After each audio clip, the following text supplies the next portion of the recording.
झाले राम राज्य कायुने आमासी, धरणी धरी पीक गाई ओढल्या म्हशी. राम वेळोवेळा आम्ही गाऊ ये, दळिता कांडिता जीविता गे बाई. स्वप्नी ही दुःख कोणी न देखे डोळा, नामाच्या गजरे वय सुटले कडी काळा. राम वेळोवेळा मी गाऊवी, दळिता कांडिता जीविता गे बाई. तुका म्हणे रामे सुख दिले आपुले, तुका म्हणे रामे सुख दिले आपुले. तया गर्भवासा येणे जाणे खुंटले. राम वेळोवेळा मी गाऊवी, दळिता कांडिता जीविता गी बाई.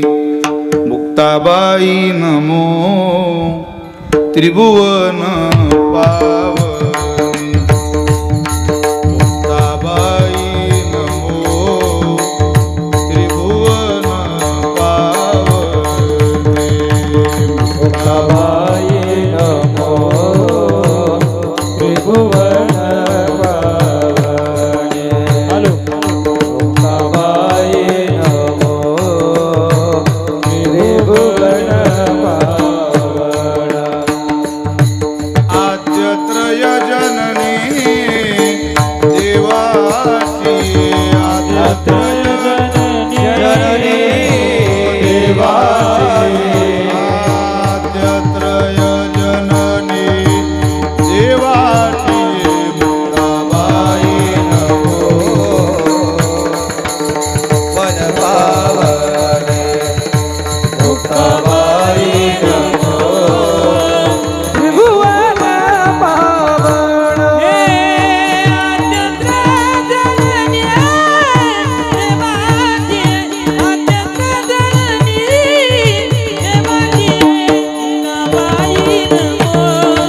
त्रिभुवन पावनी.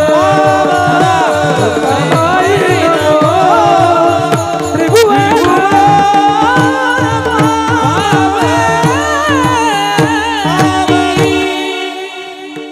संपाद्य ज्ञानंच विदाय भक्तिं विलोकितो येन समाधिराज. वैराग्यवन्तं सुविचारयुक्तं नमामि जोगं शिरसा गुरुन्तं. महिं न पारन्ते परमविदुषो यद्य सदृशी. स्तुतिर्ब्रह्मादीनामपि तदवसन्नास्त्वयि गिरः. अथावाच सर्वस्वमति परिणामावधिगुरुनन्. ममापेश स्तोत्रे हरनिरपवाद परिकरः. श्रीरामचंद्र कृपालु भजुमन हरण भव भय दारुणम्. नवकंजलोचन कंज मुख कर कंज पद कंजारुणम्. कंदर्प अगणित अमित छवि नवनील नीरज सुंदरम्. पटपीत मानव दलित रुचि सुचि नौमि जनक सुतावरम्. भजु दीन बंधु दिनेश दानव दैत्य वंशणी कंदनम्. रघुनंद आनंद कंद कौशल चंद दशरथ नंदनम. शिर मुकुट कुंडल तिलक चारु दारु अंग विभूषणम. अजान भुज शर चापदर संग्राम जित कर दूषणम. इति वदति तुलसीदास शंकर शेष मुनिमन रंजनम. मम हृदय कंज निवास कुरु कामादि खलदल गंजनम. अतुलित बलधामं हेम शैलावदेहं. धनुजवन कृशानं ज्ञानिनामग्रगण्यं. सकल गुणनिदानं वानरानामधीशं. रघुपति प्रिय भक्तं वातजातं नमामि. हे दुःखमंजन मारुति नंदन. हे दुःखमंजन मारुति नंदन. सुनना मेरी पुकार पवन सुत विनती बार बार. पवन सुत विनती बार बार. हे दुःखमंजन मारुति नंदन.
गजाननाच्या सामर्थ्याने गजाननाच्या संकट जाई माघारा गण गण गणात बोले गण गण गणात बोले गण गण गणात बोले मस्तक पायावरिया वारकरी संसाराच्या वारकरी संसार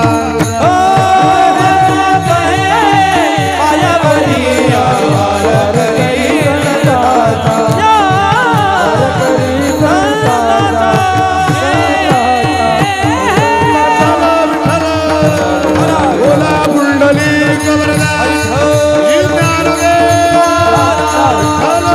महारुद्र मारुती महाराज की जय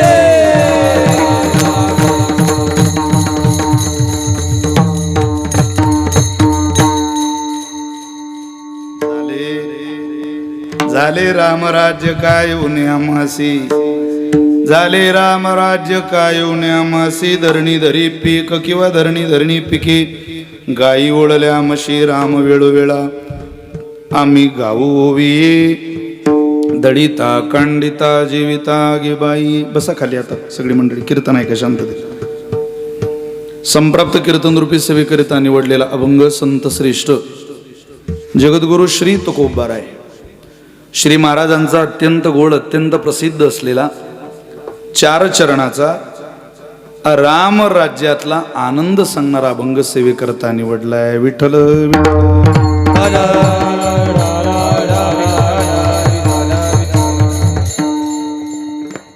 आपल्या या तरोडी नावाच्या गावामध्ये आज कीर्तन सेवा 1 दिवशीय संपन्न होते. गेले काही वर्षापासून हनुमान जन्मोत्सवाच्या या पवित्र पर्वावर अत्यंत भव्य 1 दिवसीय कीर्तन सोहळ्याचं नियोजन आजच्या या आपल्या पवित्र गावामध्ये घडत असतं. कोणामुळे घडत असतं? मुळेंमुळेच घडत असतं. या गावातील एक अत्यंत संपन्न सदाचारी मुळे नावाचा परिवार, त्यामध्ये आदरणीय श्री लक्ष्मणराव भाऊ मुळे, वामन भाऊ मुळे, ज्ञानबा मुळे आणि दिगंबर मुळे या मुळे परिवाराच्या संयुक्त विद्यमाने त्यामध्ये आदरणीय लक्ष्मण भाऊंचे 3 सुपुत्र आदरणीय श्री सोपान भाऊ मुळे, श्री शालिक्रम भाऊ मुळे आणि श्री सुधाकर भाऊ मुळे, आदरणीय सोपान दादांच्या, शालिक्रम भाऊंच्या आणि सुधाकर भाऊंच्या अर्थात 3 भावंडांच्या खूप आग्रहाने प्रेमाने शालिक्रम भाऊंनी सगळ्यांना निमंत्रण दिलं आणि आज आपल्या गावामध्ये खूप वर्षानंतर सेवा करण्याचा योग माझ्याकडे आलेला आहे. या गावामध्ये मी साधारणतः 12-13 वर्षापूर्वी कीर्तन केलेली आहे. 15 वर्ष झाली असतील एका कीर्तनाला. पहिलं कीर्तन केलं होतं तेव्हा. अत्यंत संपन्न असलेलं आपलं हे तरोडी नावाचं गाव आहे आणि या गावामध्ये 1 दिवसीय कीर्तन सोहळ्याची उपस्थिती पाहून असं वाटतं हे जागराचं कीर्तन आहे सप्ताहातलं. तुम्ही सगळी इतक्या गर्दीनं आलात. तुम्ही इतकी गर्दी कराल असं माहिती असतं तर आपण तिकिटावर ठेवलं असतं. 1 दिवसाचं होतं ना. पुरुष मंडळी आली, माता माऊल्या आल्या. मी आलो तेव्हापासून लोकांची लगबग कीर्तनाला जाण्याची चालू होती.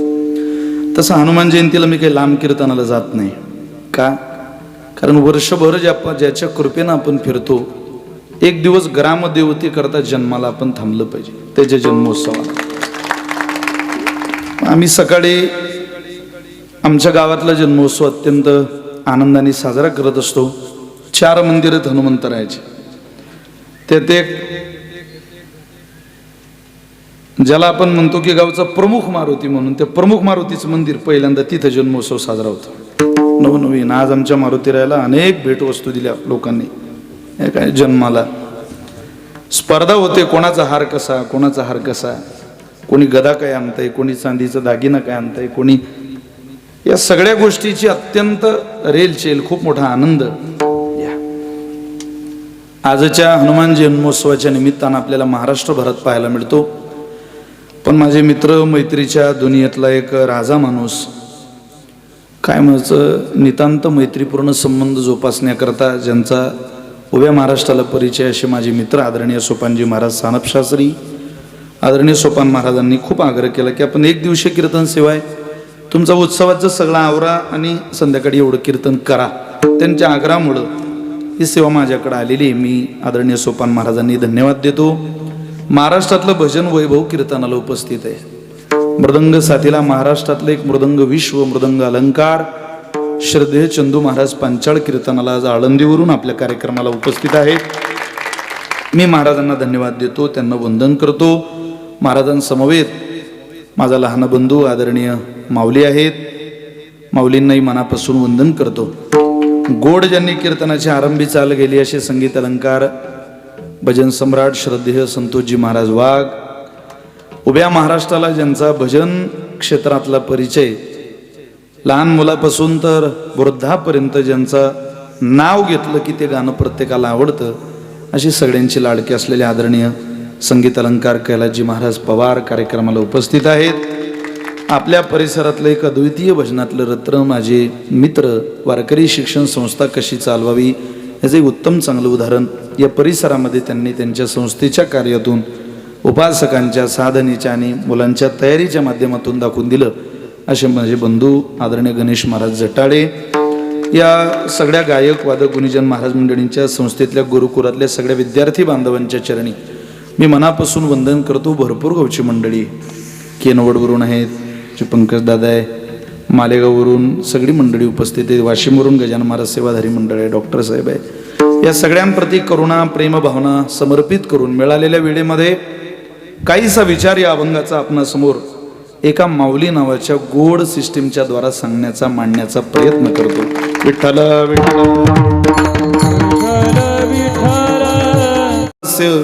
वसुदेव प्रचोदितः. भगवान वसुदेवाने गर्गाचार्यांना प्रवचनाला पाठवलं गोकुळात. त्या प्रवचनाला सुरुवात झाली. गर्गाचार्य प्रवचनाच्या व्यासपीठावर आहे आणि सगळे वैजा वाकड्या बोबड्या श्रीदामा सगळे गोपाळ उंच आसनावर बसले. आता कथेपेक्षा जास्त उंच आसन असू नये, आपल्या वारकरी संप्रदायाची पद्धत आहे. कीर्तनकार जिथे उभे आहेत त्याच्या उंच आसनावर कोणी बसू नये. हो, स्वानंद सुखनिवासी गुरुनाम गुरु सद्गुरु जोग महाराजांच्या कीर्तनाला औंधला सांगली जिल्ह्यात राजर्षी शाहू महाराज जाणार होते. जोग महाराजांचं कीर्तन आणि छत्रपती शाहू महाराजांकरता राजर्षी शाहू महाराजांकरता एक मोठं आसन मानून ठेवलेलं सिंहासन. आले जोग महाराजांनी विचारलं, हे सिंहासन कोणा करताय? म्हटले शाहू येणार आहेत तुमच्या कीर्तनाला. वा वा वा वा, त्यांचं स्वागत आहे. पण जोग महाराज म्हटले आमच्या परंपरेची पद्धत अशी येणाऱ्यांना मांडी घालून कीर्तनाला बसावं, सिंहासनावर बसायचं नाही. मी त्यांचा आदर करतो पण त्यांनी खाली बसावं. वादावादीच झाली औंधला.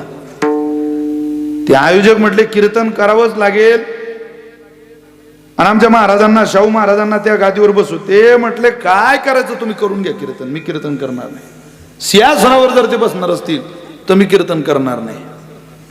शाहू महाराजांकडे काही मंडळी गेली आणि म्हटले महाराज जरा अडचण आहे. काय अडचण आहे हो? ते म्हटले महाराज जरा कीर्तनाला नकार देताय, तुम्हाला मांडी घालून बसावं लागेल. मग तुम्ही आमच्या बसण्याची व्यवस्था काय केलेली होती? आम्ही सिंहासन नेलं होतं. त्यावेळेला राजर्षी शाहू महाराज म्हटले अरे आमचे पूर्वज हिंदवी स्वराज्य संस्थापक छत्रपती शिवराय जर तुकोबऱ्यांच्या कीर्तनाला मांडी घालून बसत असतील तर आम्ही सिंहासनावर बसणार तरी कसं कीर्तनाला? विशेष आहे. एक पद्धत आहे की या व्यासपीठाच्या उंच सिंहासन आसन नसावं. एखाद्याच्या पायाला त्रास आहे, कमरेला त्रास आहे म्हणून उंच आसनावर बसायला हरकत नाही. पण पदानं मोठं असलेल्या माणसानं आसनावर बसावं असं काही नाही. मग ते सगळे गोपाळ असे उंच आसनावर बसले. गर्गाचार्य ते कोणाचे पोर होय? गर्गाचार्य म्हटले उतरा त्यांना खाली. नंद महाराज म्हटले महाराज तुम्ही प्रवचनाकडे लक्ष द्या, ते पोर काही आमचं ऐकणार नाही. ते म्हटले मी सांगतो त्यांना. स्वतः गर्गाचार्य तिथे गेले आणि त्यांना सांगायला लागले कोण रे तुम्ही? त्यांनी यांना प्रतिप्रश्न केला. मी अनन्य सांगतोय तुम्हाला. ते म्हटले आम्ही कोण त्यापेक्षा तुम्ही कोण आहे? ते म्हटले मी अनन्य आहे. कोण म्हटलं? गर्गाचार्य. मी अनन्य आहे. ते म्हटले तुम्ही जर अनन्य आहे तर आम्ही फनन्य आहे. अरे बापरे. ते म्हटले फनन्य काय असतं? ते गोपाळ म्हटले मग हे अनन्य काय असतं ते सांगा. अरे अनन्य म्हणजे मी चंद्राची नाही, इंद्राची नाही, ब्रह्मदेवाची नाही, महादेवाची नाही, भगवान विष्णूची पूजा करतो म्हणून मी अनन्य आहे. ते सगळे गोपाळ गर्गाचार्यांच्या पायावर पडले आणि ते म्हटले महाराज माफ करा हो, तुम्हाला या इतर देवांचे नाव तरी माहिती आहे, आम्हाला आमचा कृष्ण सोडला तर दुसरा देव सुद्धा माहिती नाही, असे आम्ही अनन्य आहे. भक्तीमध्ये अनन्यता लागते. ती फनन्यतेकडे गेली तरी चालेल की ज्याला कुठलाही अर्थ नाही, पण अनन्यता लागते जी गोपाळांकडे होती. आणि भक्तीत अनन्यता केवळ केवळ केवळ मारुतीरायाकडे आपल्या पाहायला मिळते. आज त्या मारुतीरायाचा जन्मदिवस आहे आणि अवताराला येण्याचा काळ तिथी भगवंतानी पौर्णिमेची निवडली. सूर्योदय समयासी सकाळची तिथी आहे. बरेच लोक दुपारी देवाचा जन्मोत्सव मनवायला मंदिरात जातात. दुपारी? अरे जन्मोत्सव सूर्योदयाच्या वेळेला आहे. आजच्या दिवशी ब्रह्ममुहूर्ताला उठायचं, त्या मुहूर्ताच्या आधी उठून आपण तयार राहावं आणि भगवान मारुतीरायाच्या स्वागताला, आपण त्यांच्या अवताराला, त्यांच्या जन्मोत्सवाला, त्यांचं होम हवन यज्ञपोळी सगळं काय असेल ती पूजा विधी करायला मंदिरात असावं.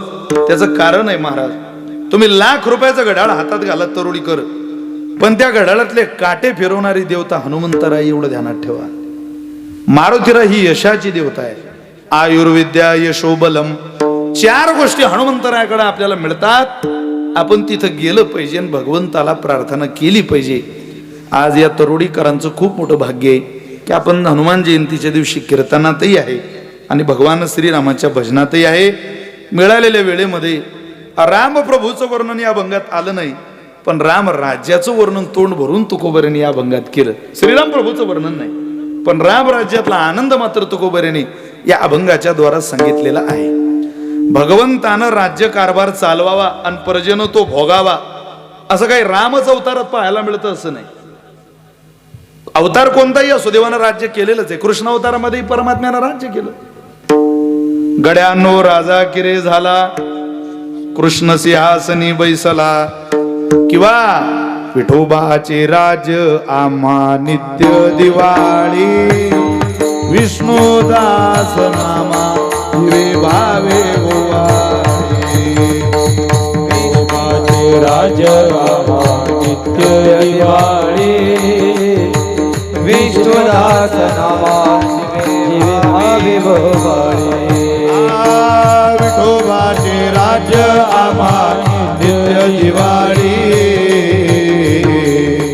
विष्णुदास नामा दिवे भावे गोवाळे, विष्णुदास नामा दिवे भावे गोवाळे.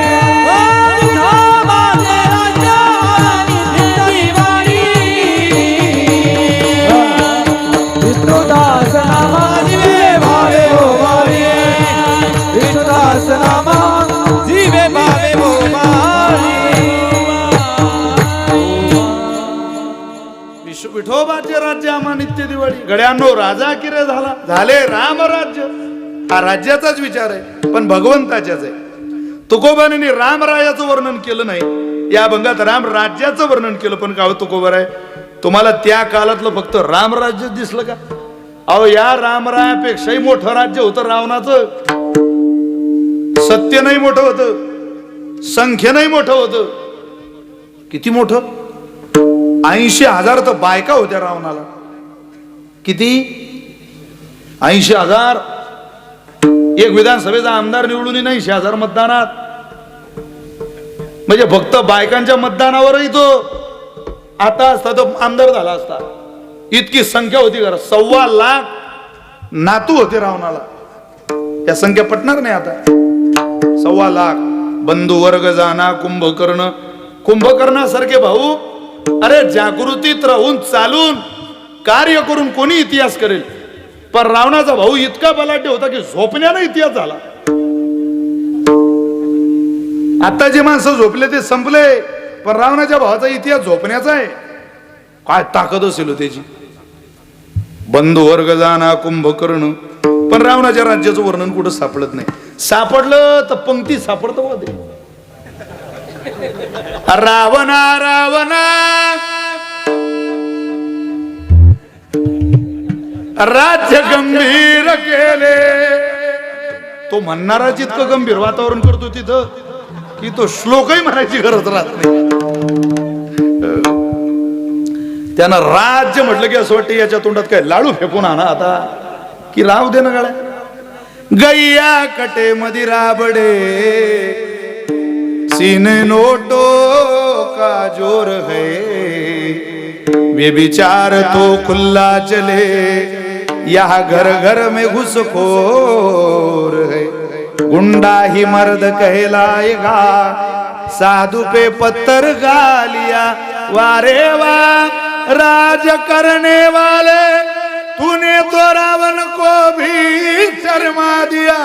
तूने तो रावण को भी शर्मा दिया. रावणाच्या सत्तेचं रावणाच्या राज्याचं वर्णन हे चांगुलपणा झालेलं वर्णन नाही, पण रामरायाच्या राज्याचं वर्णन मात्र करतच राहावं, सांगतच राहावं. कधी केलं तुकोबाराने वर्णन?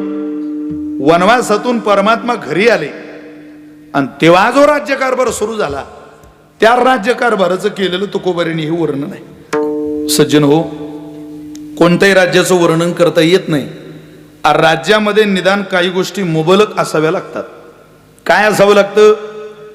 तेच राज्य देखणं आहे, त्याच राज्यात समाधान आहे, त्याच राज्यात आनंद आहे जिथं काही गोष्टीचा समन्वय आहे. त्यातली पहिली गोष्ट आहे वेदानुगामी.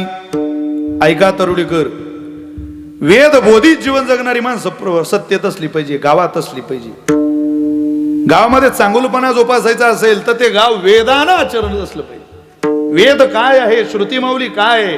अहितापासून काढिती हित देवोनी वाढविती नाही श्रुती परोती माऊली जगा. अरे श्रुती आमची आई आहे हे जगणाऱ्या लोकांना वाटलं पाहिजे. कोणीतरी माय लागते महाराज राज्यकारभार चालवायला, तसं राज्य चालत नाही. अरे पिकनिकला नेल्यानंतर जी आपल्या घरात नीट राहते तिला घराच्या राज्यात कधी आनंद जन्माला घालता येत नाही. ज्या स्त्रीला शॉपिंगला नेल्याशिवाय नवऱ्याबरोबर घरात आनंदानं राहता येत नाही, ज्या स्त्रीला पिकनिकला नेल्याशिवाय चित्रपटाला नेल्याशिवाय घरामध्ये चार भिंतीत नीट राहता येत नाही, त्या घरातला आनंद हा विकत आणलेला आनंद तरोडीकर. आनंदाचं राज्य फुलवणाऱ्या स्त्रीला बाहेर जावं लागत नाही, ती घरात सुद्धा आनंद जन्माला घालते. तुम्ही विचारा कष्टकरी मावल्यांना, विचारा शेतकऱ्याच्या बाईला. पंढरपूरची वारी आल्यानंतर नवऱ्याचा पडलेला चेहरा पाहिला की पडलेल्या चेहऱ्याकडे पाहून मालकाला म्हणते, मालक जात नाही का पंढरीला? तो म्हणतो जायची खूप इच्छा आहे ग, पण पंढरपूरला जायला पैसे नाही माझ्याकडं. ती म्हणते हे माझ्या जवळचे माझे वाचवलेले घ्या, पण तुमच्या वडिलांपासून आपल्या घरात कधी वारीत खंड पडला नाही. पंढरपूरची वारी चुकवू नका, तुम्ही पंढरीला गेलंच पाहिजे. बाहेर फिरायला जाऊन खर्च करण्याची नीतिमत्ता, न्यायव्यवस्था, ताकद ज्या नवऱ्याच्या हातात नाही तिथं न रुसता जवळचे पैसे नवऱ्याला देऊन जी घरातून मालकाला पंढरीला पाठवते तिला कळतं राज्यात आनंद जन्माला कसा घालायचा असतो. हिला काय कळणार आहे चित्रपटाला, पिकनिकला, केवळ फिरण्यातच आयुष्य घालवणारीला कळत नाही. महाराज कीर्तनात बसलेल्या लोकांना आठवत नसेल तुम्ही तुमच्या आई वडिलांना कधी फिरायला जाताना पाहिले. मी नाही पाहिलं, माझ्या आई वडिलांना मी कुठे फिरायला जाताना पाहिलेलं नाही. तरोडीकर हे डोळे इतके नशीबवान बापाच्या पोटी आईच्या पोटी जन्माला आले की या डोळ्यांनी आई वडिलांना सोबत फिरायला जाताना पाहायचं झालं तर केवळ पंढरपूरला, केवळ मुक्ताबाईच्या वारीला जाताना पाहिलंय. त्याच्याशिवाय आई वडिलांना कुठं सोबत जाताना सुद्धा पाहिजे.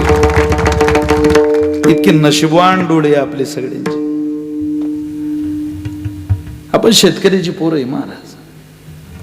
शेतकऱ्याला आनंद कसा जन्माला घालायचा आणि मिळालेल्या आनंदात कसं जगायचं त्याच्याच कडून शिकायला मिळतं. माफी मागून बोलतो, नोकरदाराला नोकरीच्या दिवशी ऑफ असला, सुट्टी असली तर तो चुकून सुद्धा ऑफिस कडे जात नाही. एखादा जात असेल तर त्याला सलाम आहे. चुकून सुद्धा ऑफिस कडे नोकरदार ड्युटीच्या सुट्टीच्या दिवशी जात नाही. ज्या दिवशी सुट्टी आहे तिथं जात नाही. काम नसताना सुद्धा शेतकरी शेताकडे जातो. त्यावेळेला शेतीकडे जाणाऱ्या त्या इज्जतदार शेतकऱ्याला एक तरुण पोरग विचारतं, काका अरे काय काम काढलं रानात, काही काम चालू आहे का शेतात? काही नाही पोरा. मग काम नसताना शेती जाताय कशाला? त्या इमानदार आणि इज्जतदार शेतकऱ्याने दिलेलं उत्तर आहे, पोरा अरे जमीन आपली माय आहे का, तिच्याकडे कधी काही काम असतं म्हणून जायचं नसतं, कधी कधी तिला मिठी घालायला आणि कधी कधी तिला डोळे भरून पाहायला आणि कधी कधी तिचा आशीर्वाद घ्यायला जमीन माऊलीकडे जायचं असतं. याला शेतकऱ्याच्या घरातला आनंद म्हणतात. त्याला कळतं आनंद कसा आहे, कुठे कधी जन्माला घालावा लागतो. गप्पा मारणाऱ्याला काय कळणार आहे महाराज. आनंद जन्माला घालण्याकरता राजाही तसा लागतो आणि प्रजाही तशी लागते. महाराष्ट्राचं सरकार म्हणा किंवा देशाचं सरकार म्हणा सुरळीत चालावं, किंवा त्या सरकारकडून काही बेनिफिट प्रजेला मिळावा, किंवा सरकारला काही ध्येय धोरण आखून काहीतरी महाराष्ट्राचा आराखडा आखून काही योजनांची पूर्तता या राज्यामध्ये करावी असं जर वाटत असेल तर केवळ राज्यकर्ते राज्य चालवत नसतात. राज्य करताना राज्य चालवण्याकरता 50% महाराष्ट्रीयन लोकांचं प्रजेचं सुद्धा सहकार्य सरकारला असलं पाहिजे, तेव्हा देश पुढे जात असतो. एकटा राजा देश पुढे नेत नाही, ध्यानात ठेवा. हिंदवी स्वराज्याची संस्थापना करण्याकरता बलाढ्य मावळे, ती प्रजा, ते संगोपन, तो आचार विचार, ते संस्काराचं धन शिवरायांबरोबर प्रजेने जोडलं.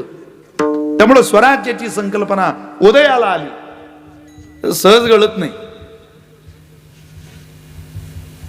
मी लाडक्या बहीण योजनेत बसावी म्हणून 65ची झालेली आपली बायको आणि एसटी फुकट मिळावी म्हणून 75ची झालेली आपली बायको, तेव्हा कुठं तुम्ही म्हणणार आहे आम्हाला कर्जमाफी करा? फसवणूक तर आपण करतोय सरकारची. 12,000 रुपये काढून गोऱ्या भरल्या लोकांनी संडाशी, गोऱ्या शेणाच्या. काय सांगता लोकांना? 2-2 आधार कार्ड आहे लोकांकडं, 2-2. तफावत दिसत नाही असे बनवून घेतले. फोटोही थोडा अंदूक काढून घेतला. काय चतुर झाला समाज. हो, कायच करा बरं. कधी कधी असं वाटतं काय माणूस ओळखू येत नाही, कारण त्या आधार कार्ड पॅन कार्डवर माणूस ओळखू येतो का? मी तर असं म्हणतो, जितका माणूस दिसायला फेसबुकच्या डीपीला आणि व्हॉट्सअपच्या डीपीला इन्स्टाला सुंदर दिसतो तितका बिलकुल सुंदर नाही, आणि जितका तो आधार कार्डवर खराब दिसतो तितका खराबही नाही. आधार कार्ड एवढा खराब नाही आणि इन्स्टा एवढा चांगला नाही. मधलं आयुष्य आहे. आनंद जोडायचा असेल तर प्रजा आणि राजा या समतोल असल्याशिवाय राज्याचं वर्णन होत नाही. काय आहे महाराजांच्या राज्यात, रामरायाच्या राज्यात, की तुकोबारानं त्या राज्याचं वर्णन करावं लागलं. वेदानुगामी, तिथं वेदाचं आचरण करणारी मंडळी आहे. शृंगी वशिष्ठ सारखे महान तपस्वी महात्मे की ज्यांनी श्रीराम प्रभूच्या अगोदर देवाला तिथे अवताराला आणलं, नारायणाला, यज्ञ नारायणाला. दशरथा घे पायसदान, पायसदान, दशरथा घे पायसदान, पायसदान, दशरथा घे पायसदान, पायसदान, दशरथा घे पायसदान, ऐका ऐका. दशरथा घे पायसदान, पायसदान, तुझ्या यज्ञी मी प्रगट झालो, तुझ्या यज्ञी मी प्रगट झालो. हा माझा सन्मान. दशरथा घे पायसदान, पायसदान, दशरथा घे पायसदान, पायसदान, दशरथा घे पायसदान,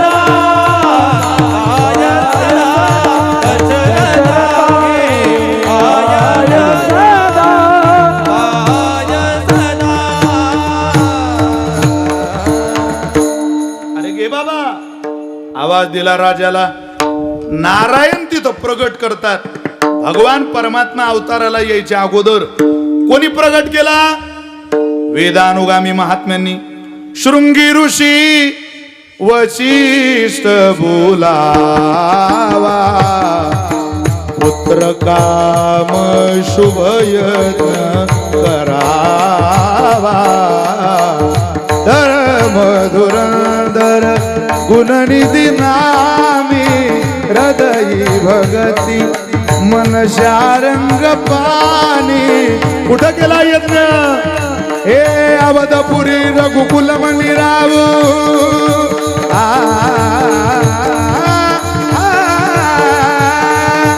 अवधपुरी रघुकुल मणिराव, वेद विहित कहू दशरथ नाम. अवधपुरी रघुकुल मणिराव, वेद विहित कहू दशरथ नाम. राम सिया राम जय जय राम. राम सिया राम जय जय राम.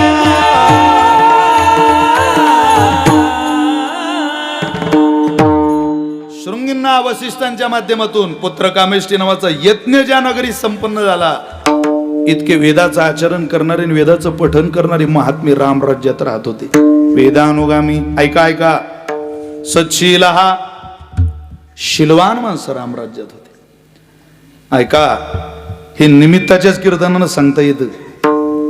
आणि मधली आपण अभंग कीर्तनाला घेतो त्यावेळेला हे विषय निघत नाही. म्हणून ऐका आवर्जून लक्ष ठेवून. आज हे ऐकलं तरी आपलं भलं होईल, कल्याण होईल. कारण हे काही माझं नाही, हे रामायणाचं सांगितलेलं खूप मोठा ठेवा या हिंदुस्थानातल्या धर्मग्रंथात आपल्याला मिळालेला आहे. हो, सच्शील हा परमात्मा ज्या वेळेला आल्या आल्या वनवासातून देवानं एक चित्र पाहिलं अयोध्येचं. आणि भरताला विचारलं, भरत, मी जात होतो वनवासात त्यावेळेला अयोध्येतली छोटी छोटी मुलं रडत होती. पण मी 14 वर्षानंतर अयोध्येत आलो त्यावेळेला मला छोटी छोटी बालक हसताना दिसत नाही. हसताना भरत, हसताना बालक दिसत नाही हे म्हटल्यापेक्षा बालकच दिसत नाही रे. छोटी छोटी बाळ कुठे आहे अयोध्येतली? काही शिबिर चालू आहे का? काय यज्ञोपवीत चालू आहे का? काही धनुर्विद्येचं काही शिक्षण चालू आहे का? कुठं यज्ञ चालू आहे का? काही समारंभ सत्संग चालू आहे का? काही गुरुकुलात विद्यार्थी गेले का? झालं का?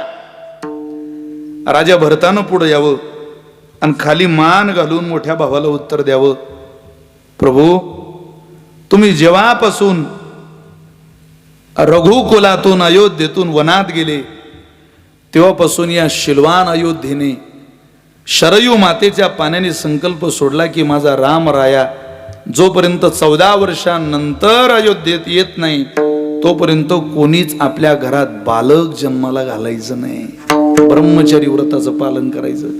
याला म्हणतात सच्शीला. काय शील आहे महाराज? 14 वर्ष बालक नाही जन्माला आला अयोध्येत, याला शील म्हणतात. हे राजाचं नाही प्रजेचं वर्णन आहे. सच्शील हा धर्मात्मा, धर्मावर नितांत श्रद्धा. 100 बोकड निवडणुकीत कापणाऱ्याने धर्म शिकवायचा नाही. धर्म जगायला सदाचारी प्रजा लागते. जितका राजा धर्म सांभाळतो तितकाच प्रजेलाही सांभाळावा लागतो. आणि धर्म टिकवण्याकरता राजापेक्षाही प्रजेचं एक पाऊल पुढं असतं. हे राजाला सुद्धा मान्य करावं लागतं. धर्मात्मा राम राज्यातला धर्म पाहला की आज अंगाला काटे येतात. तरोडीकर, आज त्या भक्तलीला अमृतामध्ये महिपती महाराजांनी हजारो पुरावे दिले राम राज्यातले, हजारो. आज तुमच्या माझ्या प्रत्येकाच्या आयुष्यावर रामरायाचा प्रभाव आहे. रामरायाचा प्रभाव मान्यच करावा लागतो तुम्हाला, प्रश्नच नाही. एका वेळेचं उदाहरण असं या भारतातलं.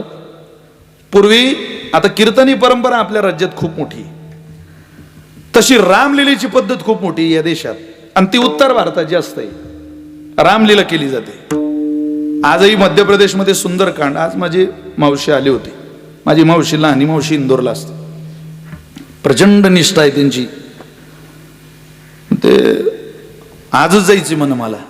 म्हटलं राहू दे, आज हनुमानजीचा जन्मोत्सव झाला तर तू भोजन कर दुपारी, उद्या आराम करून जा. नाही, त्या म्हटल्या आज सुंदरकांड, रामरायाचं चरित्र ऐकायचं असतं, बालकांड, सुंदरकांड.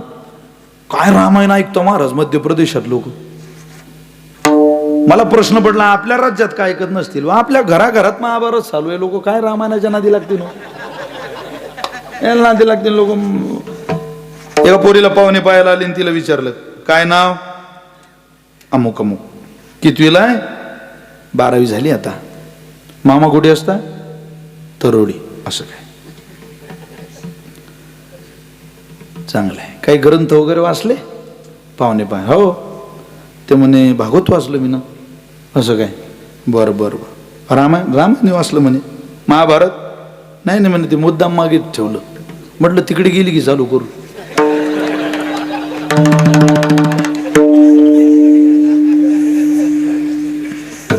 कारण ते आता वाचून घेतलं आणि पुढे मी भुलली तर मग ते ताजं ताजं वाचत जाईन तसं तसं.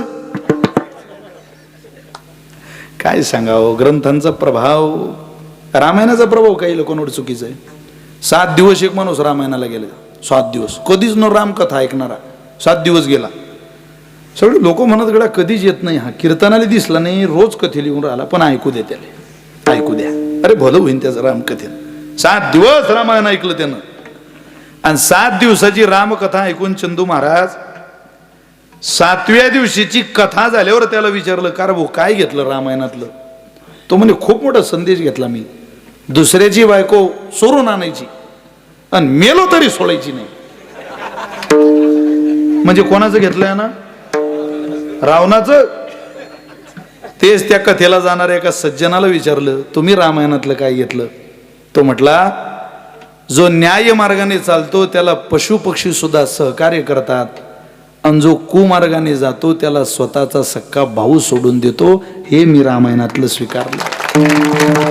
अरे न्याय मार्गाने जाणाऱ्या माझ्या रामरायाला वानरांनी जटायू सारख्या पक्षांनी सहकार्य केलं, आणि वाम मार्गाने जाणाऱ्या रावणाला सख्या भावाने सोडून दिलं. हा ओरिजिनल संदेश आहे रामायणातला, ही सत्यता आहे.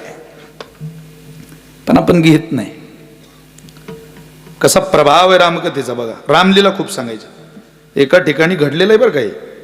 आदल्या दिवशी महाभारत, दुसऱ्या दिवशी भक्त प्रल्हाद चरित्र, आणि तिसऱ्या दिवशी रामायण होतं. 3 दिवस कथा, महाभारत, भक्त प्रल्हाद चरित्र आणि रामलीला. एक दिवशीचं महाभारत झालं आणि दुसऱ्या दिवशी भक्त प्रल्हादाचं चरित्र होतं. त्या प्रल्हादजीच्या चरित्रामध्ये ज्याला नृसिंहाचं पार्ट होतं तो आजारी पडला.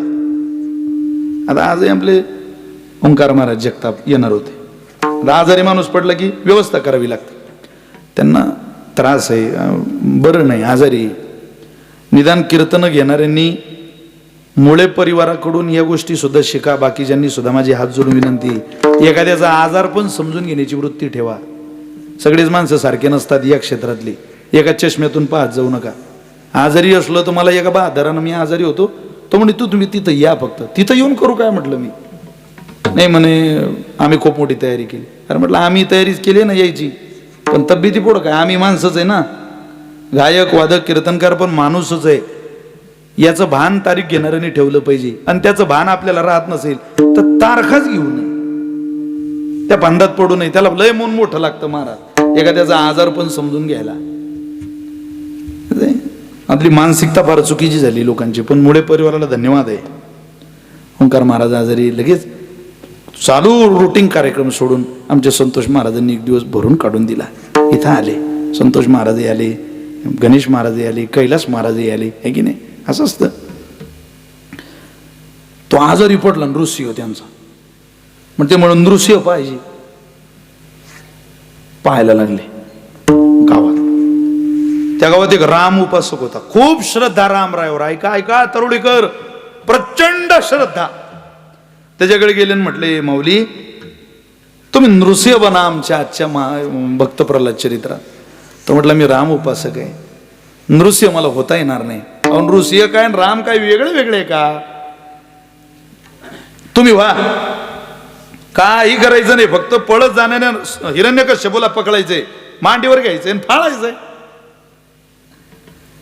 ते म्हणत करतो बा, तुमचा आग्रह देवाचंच काम आहे. काय नाही म्हणू, मी घडलेलं सांगतोय बरं का तुम्हाला.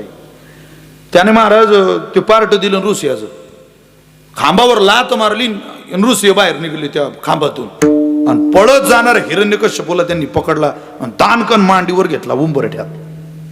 तुम्हाला आश्चर्य वाटे, अरे खरोखर हिरण्यकश्यपू फाडून टाकला त्यांनी, माणूसच फाडून टाकला, मेला ना माणूस, हिरण्यकश्यपू म्हणून फाडून टाकला. राजेशाही होती, दिल्लीला बंद झाली. तत्कालीन राजावर लोकांनी आसूड ओढले, तुमच्या राज्यात काय घडतंय हे. त्याला आणलं. त्या गावाचा इतका विश्वास होता महाराज की त्या अख्खं गाव म्हणे हा आमच्या गावातला व्यक्ती इतका सज्जन आहे की हा मुंगी मारू शकत नाही, यानं माणूस कसा मारला. तो म्हणे मला काही कळालंच नाही बोते, ते माझ्या अंगातच संचार झाला.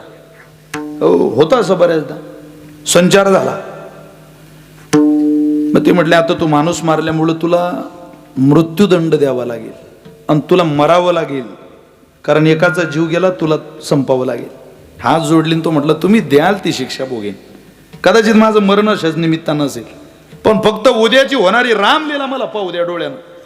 तेवढी रामलीला झाली की माझा तुम्ही जीव घ्या, भर चौकात जीव घ्या, पण रामलीला होऊ द्या. बर हवं तर मला काही पार्ट द्या त्या रामलीलेत. त्याला राजा दशरथ बनवलं रामलीलेत दुसऱ्या दिवशी. आणि राजा दशरथ बनवल्यानंतर तो आवाज आला, निरोप कसला माझा घेता, जेते राघव तेथे सीता, जेथे राघव तेथे सीता. राज्याभिषेकाच्या ऐवजी कैकईनं राम प्रभूला वनवास आणि भरताला राजगादी मागून घेतली आणि परमात्म्यावर वनात जायची तयारी सुद्धा केली. राजा दशरथाला माहिती पडता बरोबर राजा दशरथ त्या रामलीलेत खाली पडला. तरोडीकर, खाली पडलेला राजा दशरथ फक्त खाली पडला नाही, त्यानं आपला प्राण सोडला, मेला तो. ज्यांना आधीच्या दिवशी संचारानं हिरण्यकश्यपू पाडला, त्याच्या दुसऱ्या दिवशी राजा दशरथाचा संचार होऊन तो आपला प्राणत्याग त्या व्यासपीठावर करतो. त्याला रामायण म्हणतात. विठ्ठल विठ्ठल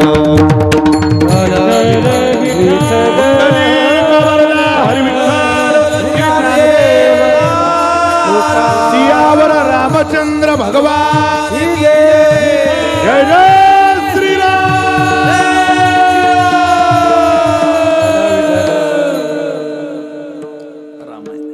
का धर्मात्मा वेदानुगामी सच्शीला धर्मात्मा पुण्यवान, पुण्याच्या दिशेनं प्रजा तिथं राहायची म्हणून राम राज्य धन्य. आणि श्रुती स्मृती अर्थ रूपश्च, प्रत्यक्ष वेदाचं आचरण तिथं चालताना लोकांच्या दिसायचं. आपण जी हो निमूर्त अनुष्ठाने जगात येत वडील जे हे, म्हणून राम राज्य धन्य. पण महाराज नेमका हा कोणत्या वेळेचा प्रसंग आहे हो, की ज्या वेळेला स्वतः तुकोबराय राम राज्याला म्हणता, आता राम राज्याची सुरुवात झाली, झालं वर्तमान काळातलं राम राज्य तुकोबराय. राम अवतारात सांगताय तुकोबराय होते का? प्रत्यक्ष होते. कधी सांगितलं? एका वेळेचा प्रसंग सांगतो आणि पहिलं चरण महाराजांना म्हणायला लावतो. बरोबर 10:30 पर्यंत कीर्तन करायचे, 10 वाजलेले. काळजी करू नका, एकदम वेळेत, काही तुमचा 1 मिनिट घ्यायचा नाही. तारीख घेताना काही पूर्ण अभंग सुटला पाहिजे असं ठरलं थोडीच आहे आपलं, आहे की नाही. वेळ संपली की कीर्तन संपलं, त्याला काही का चालले. सोनू सोनू तुझा माझ्यावर भरोसा नाही का रे सोनू. विठ्ठल विठ्ठल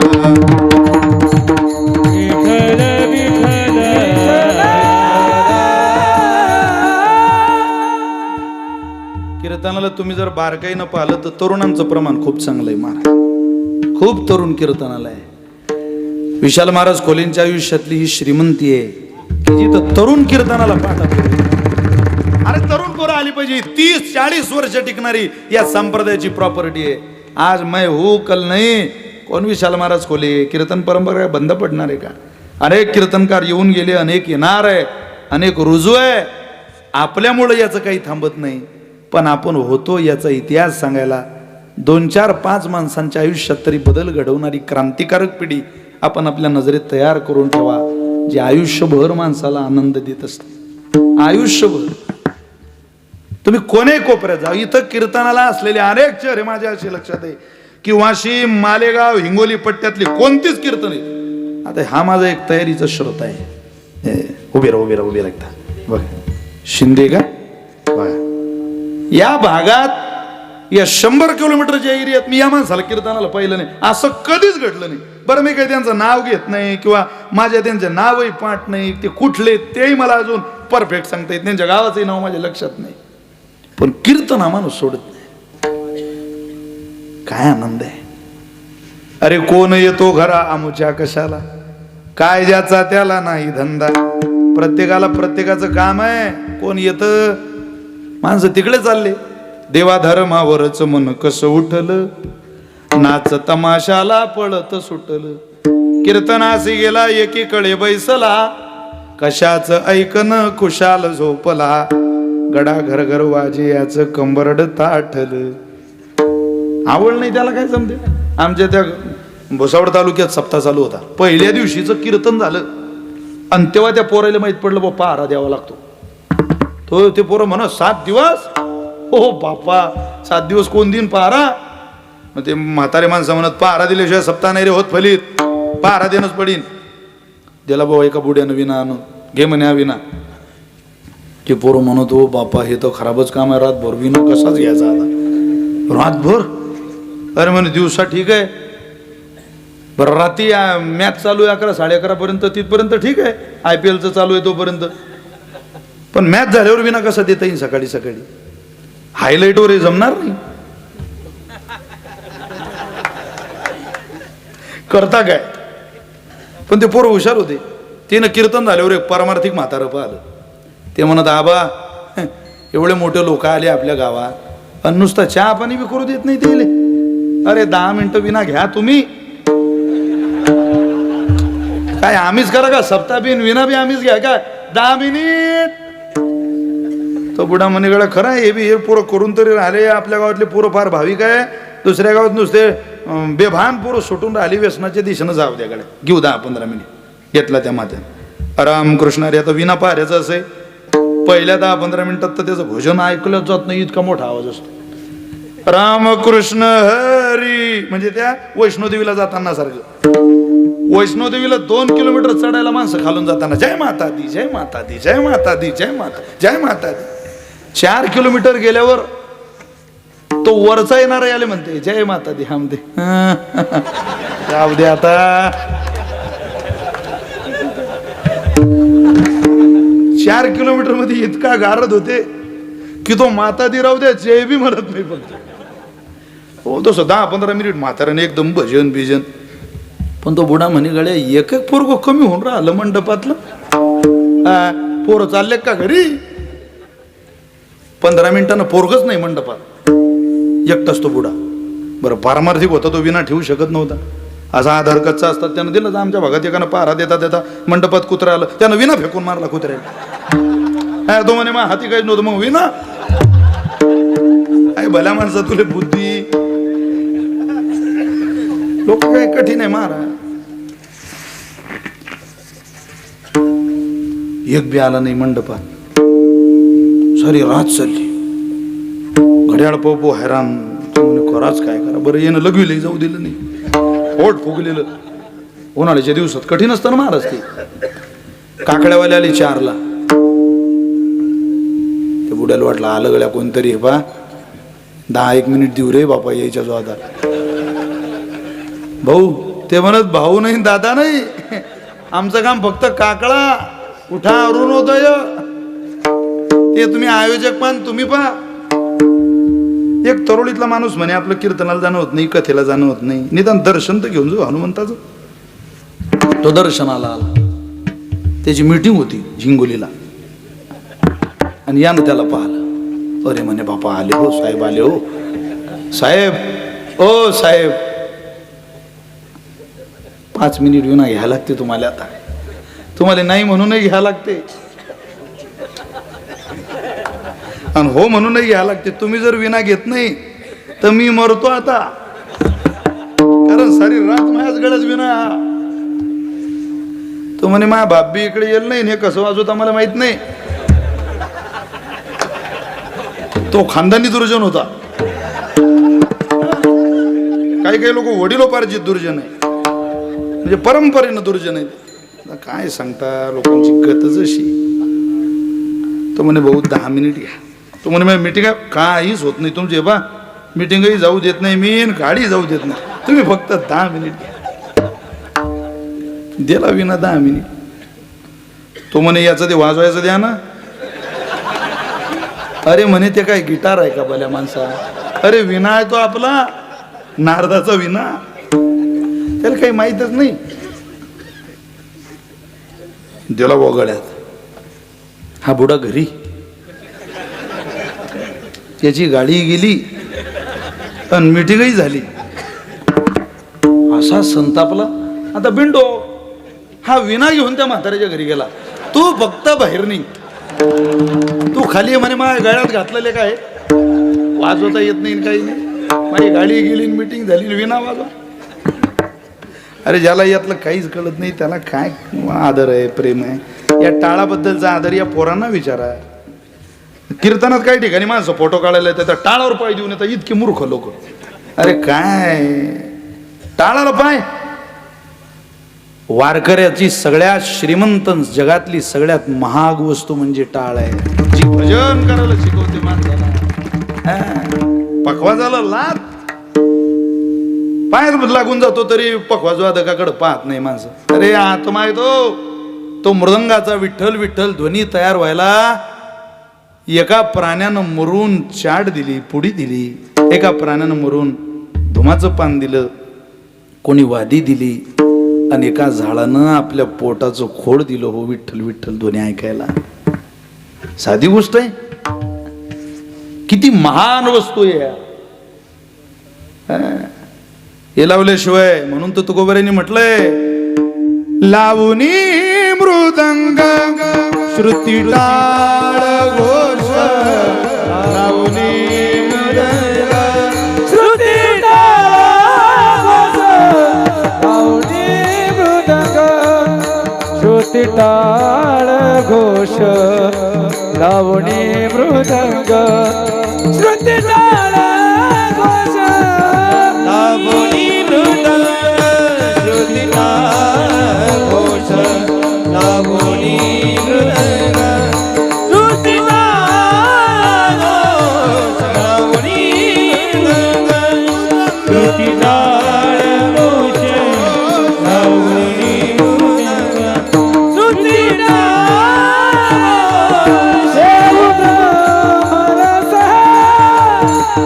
आवडीने देव ब्रह्मरस,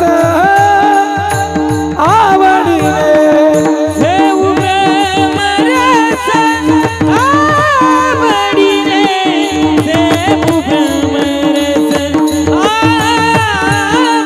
आवडीने या वाटा सूक्ष्म दुस्तर ओढून या वाटा सूक्ष्म दुस्तर ओढून या वाटा सूक्ष्म दुस्तर ओढून या वाटा सूक्ष्म दुस्तर ओढून या वाटा सूक्ष्म दुस्तर ओढून या वाटा सूक्ष्म दुस्तर ओढून या वाटा सूक्ष्म दुस्तर ओढून या वाटा सूक्ष्म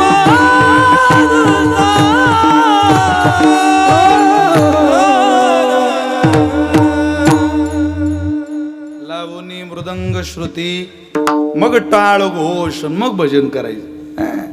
आता कसंही नाही, त्याला किंमत आहे महाराज.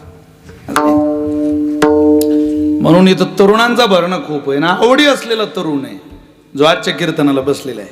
चला, राम राज्यातला तुकोबरांनी इतका सबळ पुरावा आनंदाचा दिला कसा, याचं उदाहरण तुम्हाला सांगत होतो. उदाहरण मोठं आहे, मी अगदी छोटंसं करून सांगतो. पहिलं चरण म्हणायला होतो.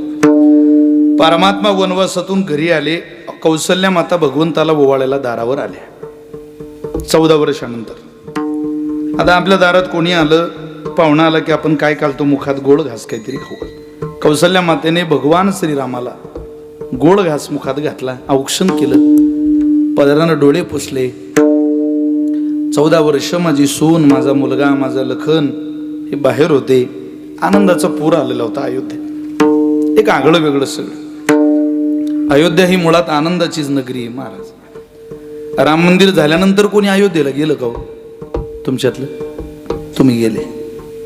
करा ना, जो गेला असेल त्यांनी एका वेळेस हात जरा वरती करा, मला बघू द्या. राम मंदिर झाल्यानंतर बरं का, 22 जानेवारी 2024 नंतर. बर, महिला मंडळीपैकी कोणी तुम्ही गेले ताई? बाकीचे काही कारगिलच्या युद्धाला जाणार आहे का? अरे जा लवकर. रामलल्लाला पहा, प्रभू रामाला पाहण्याचा आनंद त्या अयोध्येमध्ये या देशाच्या प्रधानमंत्र्यांनी आणि उत्तर भारताच्या, उत्तर प्रदेशच्या सन्माननीय मुख्यमंत्री महोदयांनी एक लता मंगेशकर नावाचं चौक तिथं निर्माण केलेलं आहे. जिथं वारकऱ्यानं पाहिला की त्याच्या डोळ्याला धारा लागेल असं चौक आहे. राम मंदिर जेव्हा पूर्ण होईल तेव्हा मी रामस्तुती गाईल, मी प्रभूचं गीत गाईल असं म्हटलं होत्या लता दिदी.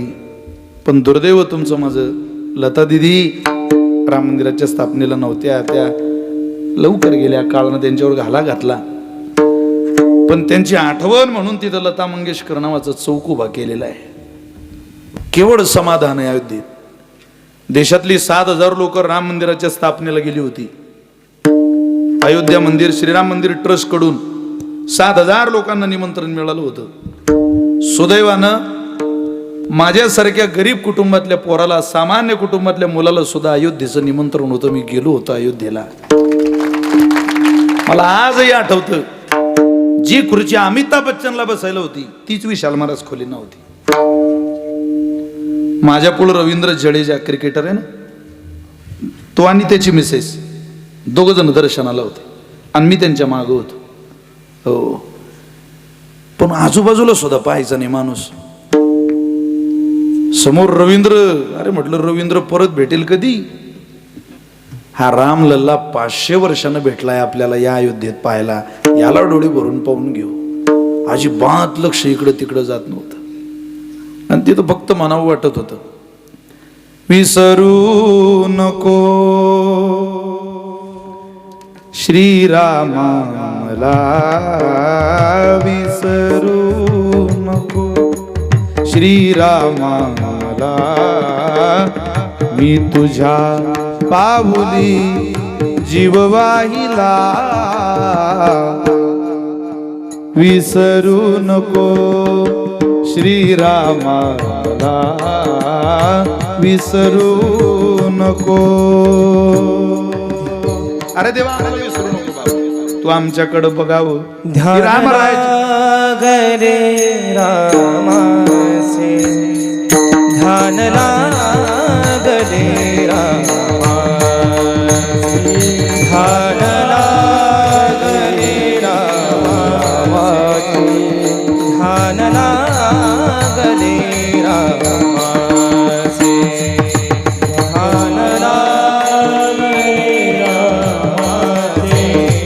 ध्यान लागले रामाचे, ध्यान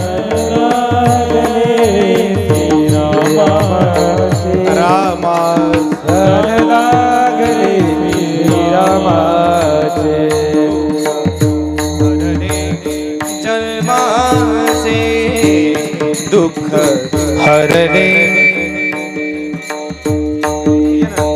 दुःख हरणे जन्माचे, ध्यान लागले रामाचे, ध्यान लागले रामाचे, ध्यान लागले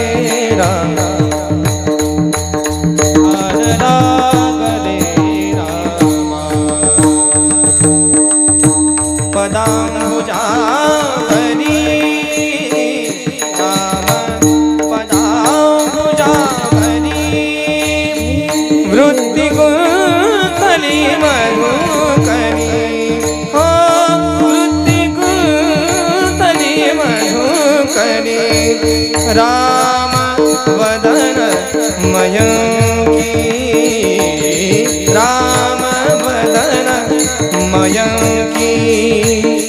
चक्षुश्चकोर झाले सुखी चक्षुश्चकोर झाले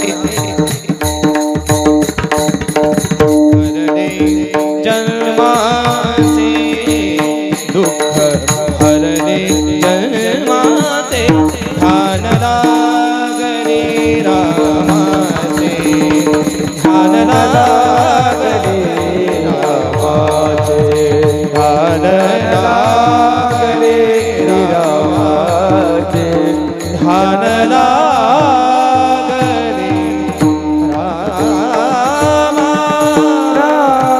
रामाचे.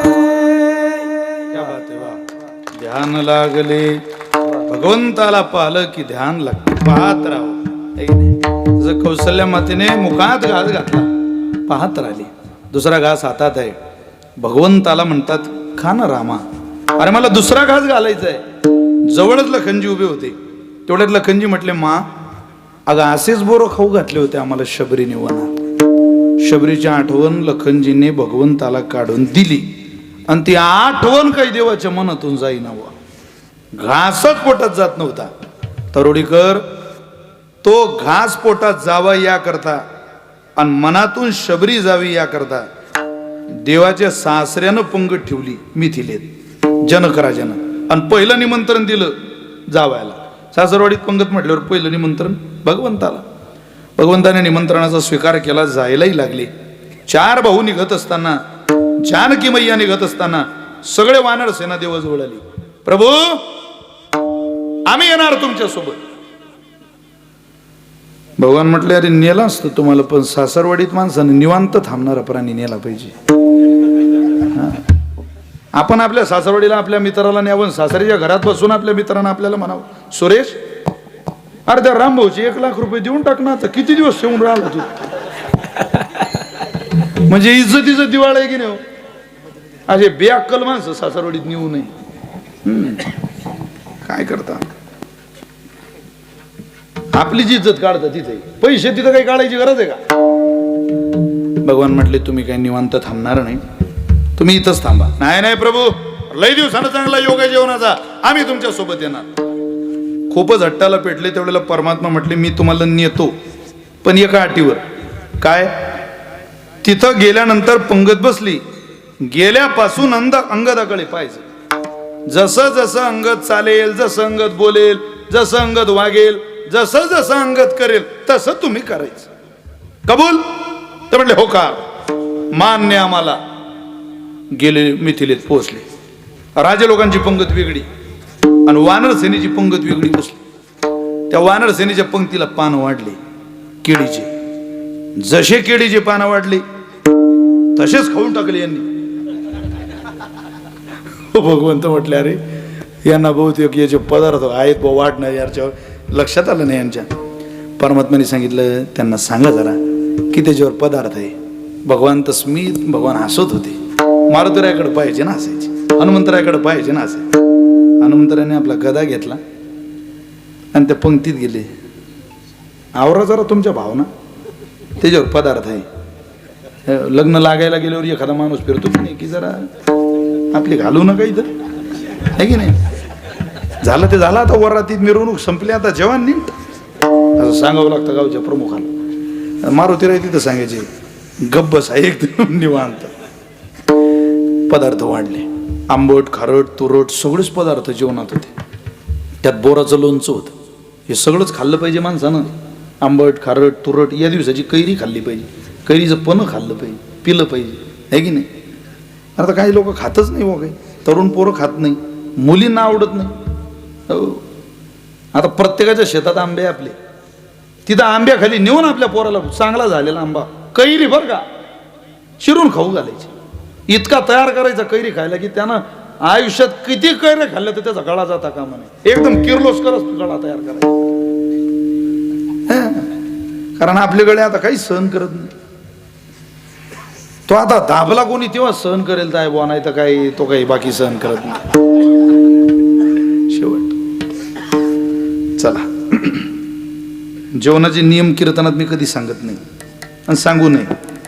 जेवणात म्हणता मध्ये मध्ये पाणी पिलं पाहिजे. आयुर्वेद सांगतो, भोजन मध्ये तू अमृतम भोजनन ते बी 100 आहे. पण मी हे सांगणं सोडून दिलं, कारण माझ्यासमोर एक माणूस जेवायला बसला, त्यानं एक भाकर खाल्ली आणि एका भाकरीचा काला मोडला, पुरी भाकर खाऊन घातली आणि भाकर खाल्ल्यावर एक तांब्या पाणी पिला एका भाकरीवर. म्हणून म्हटलं ठीक आहे, जेवणाबद्दल नाही, पण एक तांब्या पाणी इतक्या लवकर एवढं पिऊ नये. मी त्याला म्हटलं भाऊ, उन्हाळ्यात एका भाकरीची भूक असली तर 3 चतकोर भाकरी खावी, राहिलेल्या 1 चतकोर भाकरीच्या जागेत लिक्विड घ्यावं. लिक्विड म्हणजे ताक, दही, लिंबू सरबत असं काहीतरी घ्यावं. तुम्ही म्हटलं एक भाकर खाल्ली आणि एक तांब्या पाणी पिले, एक तर पाणी एवढं प्यायला नको होतं. म्हटलं पाणी मध्ये मध्ये पाहिजे जेवणाच्या, एक तांब्या. तो म्हणे थांबा भाऊ, एक भाकर आणा आपल्याला अजून. त्यानं अधिक एक भाकर घेतली, काला मोडला.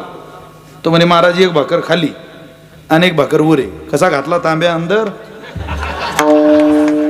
म्हटलं या तुया तांब्यात मी हे सांगणं बंद करतो आता आजपासून. सांगायचं नाही कोणाला जेवतानाचा नियम, पाणी मध्ये मध्ये प्यावं. वानड सेनेनं सगळे पदार्थ पाहिले. अंगद बसलेला, अंगदाचा पोरगा जे शेजारी बसले, त्यात बोराचं लोणचं होतं. यानं ते बोर घेतला हातात, त्यात आठवडी होती. या अंगदाच्या पोरानं ते बोर असं दाबलं, ते आठवडीवरती उडाली 10 फूट. का म्हणे अरे थोडी 10 फूट गेली. अंगद म्हणे का अगं धंदे करून राहिला, आता पापच नको. ती आठवडी जरी एखाद्या राजाच्या पानावर पडली तर पापच आहे की नाही. अंगदानं लेकरानं केलेली चुकी त्या आठवडीत झेलण्याकरता धरण्याकरता 10 फूट उडी हाणली. या बाकीच्यांना आठवलं ना ते, तेवढे आम्ही तुम्हाला सोबत नेतो. पण जसं जसं अंगद वागेल, अंग चालले, जसं जसं अंगद वागेल तसंच तुम्ही करायचं. सगळेच लागले बाबुळे आणायला, कोणाची 20 फूट, कोणाची 30 फूट. भगवंत हसायचे. शेवटी मारुतीरायाकडे पाहिलं, सांगितलं हनुमंतराय करा आता व्यवस्था यांची. एकच उडी घेतली भगवान हनुमंतरायानं, एका उडीत सगळे अयोध्येत, पान नाही जेवण नाही. मग परमात्मा खूप हसले, पोटभर जेवले. शबरीची आठवण विसरण्याकरता गोपाळांनी, त्या वानरांनी, रामसेवकांनी केलेली ही लीला होती रामायणातली. परमात्मा ज्या वेळेला आले, अंगदाबरोबर हसायला लागले आणि म्हणायला लागले उपवासच करावा लागला ना. त्यावेळेला प्रत्यक्ष तुकोबारे होते. ते म्हटले देवा, अरे आता उपवास करायला हे काय रावणाचं राज्य आहे का. इकडे येता बरोबर भूमीनं पीक धरलं आणि गाई म्हशीच्या दुधानं या अयोध्येत पंक्ती भरल्या आणि या वानरांचं जीवन धन्य झालं, तृप्त झालं. कारण या नगरीचा राजा कोण आहे. झाले राम राज काय पुणे आमासी, झाले राम राज काय पुणे आमासी, झाले राम राज काय पुणे आमासी, झाले राम राज काय पुणे आमासी.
गोपाळ कुमार गोपाळ कुमारी बोला कुंडली कमलार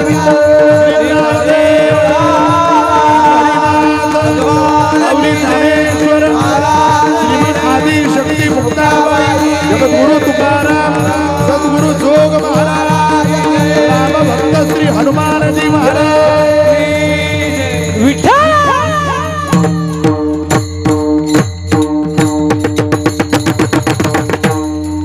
झाले रामराज्य काय होणे आम्हासी काय होणार रे देवा आम्हाला. अरे धरणी धरी पीक अर्थ आहे का. धरणीनं काय धरलं पीक. आपली धरणी पीक सोडून तनच धरून राहिली. रामराज्यातली धरणी धरणी धरी पीक पीक धरते. दुसरं काही त्या धरणीत निघत नाही. धरणी धरी पीक गाई ओळल्या म्हशी. गाई बैल तृप्त झाली. कधी कधी खूप खायला घाला दूधच येत नाही. कधी कधी काही जनावरांना तुम्ही फक्त प्रसन्न वातावरण द्या त्यांचं दूध वाढल्याशिवाय राहत नाही. बालयोगी महाराजांनी गाईला भागवत सांगितलं. संपले कीर्तन ऐका. बालयोगी महाराजांनी गाईला भागवत सांगितलं. गाईला भागवत झाल्यानंतर त्यांच्या गाईचं 2-2 लिटर दूध वाढलं होतं महाराज. खाद्य तेज दूध कसं वाढलं. धरणी धरी पीक गाई ओळल्या म्हशी त्या वातावरणात वाढलं. जातीचे ते चढे प्रेम पक्षी बोले राम राम. रामराज्यात पाखरं सुद्धा राम राम राम राम म्हणतात. हा त्या रामराज्याचा प्रभाव आहे. तुकोबऱ्यांनी वर्णन केला. धरणी धरी पीक गाई ओळल्या म्हशी. माणसांचा आशीर्वाद घेण्यापेक्षा गाई म्हशींचा आशीर्वाद घ्या. प्राण्यांचा आशीर्वाद घ्या. 2 दिवसाचं काम 2 तासात व्हावं म्हणून घराघरात ट्रॅक्टर आले आता. पण जरा बैलजोड्या वागवा एक एक एक एक. अरे हिंदू परंपरेतच पशूंची सेवा आहे. गाई बैला आपण नाही वागवणार तर कोण वागवेल. जे गाईचं बैलाचं मांस खाऊ शकता त्यांना काय कळणार आहे हो गाईच्या बैलाची सेवा. आपण वागवा. आशीर्वाद देतील. 2 एकरात उत्पन्न जितकं निघतं तितकं एक गाय तुम्हाला देऊ शकते. काय खिल्लार बैलांच्या किमता झाल्या पहा तुम्ही. अरे एक बछडं तुम्ही चांगलं तयार केलं लाखो रुपयाला चाललंय. लाखो. गोरे गावरान गोऱ्याला किंमत नाही. आज गावरान बैलाला किंमत नाही. चांगली किंमत आहे. पण आपण त्या गायीकडे थोडं दुर्लक्ष केलं. रामराज्याच्या माध्यमातून तुकोबऱ्यांनी सांगितलं गाई म्हशींनी सुद्धा त्या रामराज्यामध्ये पानान समाये त्रिभुवनी. त्रिभुवनात दूध पुरल इतकं दूध रामराज्यातल्या गायींना आलं. धरणी धरी पीक गाई ओळल्या म्हशी. पण हा प्रभाव कशाचा झाला. राम वेळोवेळा आम्ही गावोवे. ते राम म्हणायचे. आता इथं प्राधान्य महिलांनो तुम्हाला दिलेलं आहे माझ्या आयांनो. त्या रामराज्यातल्या महिला राम म्हणायच्या. गायीच्या ओव्या रामाच्या. पण कधी कधी गायच्या ओ दळताना कांडताना आणि जेवताना. दळिता कांडिता जेविता गे बाई. दुसरं काही म्हणायचं नाही. म्हणायचं असेल तर रामच. राम राम दोन्ही अक्षरे सुलभानी सोपारे. जागा मागिली अपहारे. शेवटीचे गोळतेची खरे गा. रामकृष्ण वासुदेवा. ओ जाणवी तसे जनासी वाजवीची पोळ्या. टाळ घागऱ्या घोषेगा. रामकृष्ण वासुदेवा रामकृष्ण वासुदेवा. राम राम स्मरा आधी. राम राम स्मरा आधी. लावू करा गाठ घाला मुडबंदी. सांडावा उगी या उपाधी. लक्ष लावू निरा गोविंदी गा. राम राम स्मरा आधी. राम राम स्मरा आधी. काही म्हणायचं नाही. राम वेळोवेळा राम वेळोवेळा राम वेळोवेळा मी गाऊवी. दुसऱ्या काही ओव्या म्हटल्यापेक्षा हे म्हणा. शिक्षकाची बायको पाळणं हलवताना म्हणते माय म्हणे लेकराले झोझो बाळा झोझो. आणि सारे काही होजो पण मास्तर नको होजो. सांगा हो. हे म्हणा ना ओव्या. हे म्हणा. वनात रावुनी सीतामाईने लवकुश सांभाळिले. ओ मन आईचे डोले. बाळाचा पाळणा हली नदीला पूर असता अंधार. कृष्णासी सांभाळिले. ओ मन आईचे डोले. बाळाचा पाळणा खाली. मात्या पित्याचा आशिष भास्कर ऐसे जरी बिबले. ओ मन आईचे डोले डोले. बाळाचा पाळणा घाली. ओ मन आईचे डोले डोले बाळाचा पाळणा खाली. असं म्हणा तुम्ही, म्हणा सगळे. आऊत हातात आलं की म्हणायचं राजा राम राम राम सीता राम राम राम राजा राम राम राम सीता राम टाळ टाळ राजा राम राम राम. टाळी बोला, वाजवा, बोला, बोला, बोला.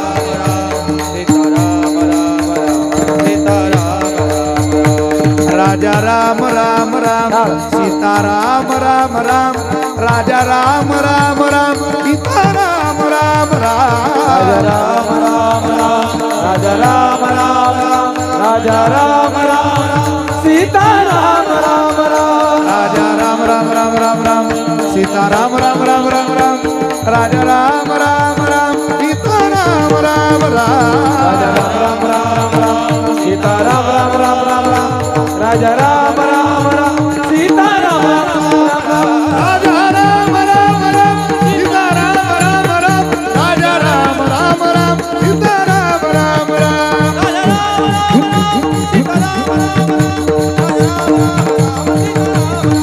राजा राम राम राम सीता राम राम राम राम सीता राम राम राम सीता राम राम राम राजा राम राम सीता राम राम राम सीता राम राम सीता राम राम राजा राम राम सीता राम राम सीता राम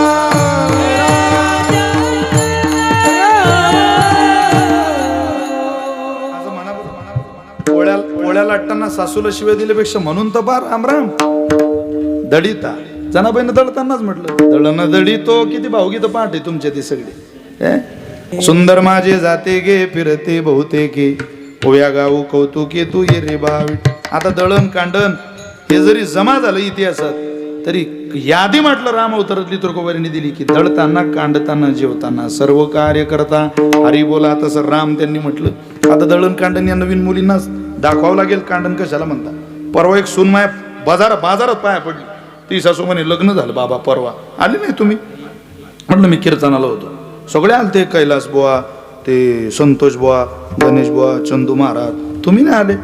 म्हटलं मी कीर्तनाला होतो. ही माई सून आहे. म्हटलं चांगलं आहे पाय पड बाई महाराजचं दर्शन घे. 100 रुपये काढले आणि दिले ते बाईच्या हातात. चांगलं आहे चांगलं आहे. म्हटलं खूप शिकेल दिसते बाई. म्हणे खूप शिकेल आहे माई सून. पण तुम्हाला कसं माहीत. म्हटलं तिनं खाली टमाटे ठेवले आणि टमाटेवर बटाटे ठेवून राहिली. तेव्हाच माझ्या ध्यानात आलं की शिक्षण बरं आहे हिचं.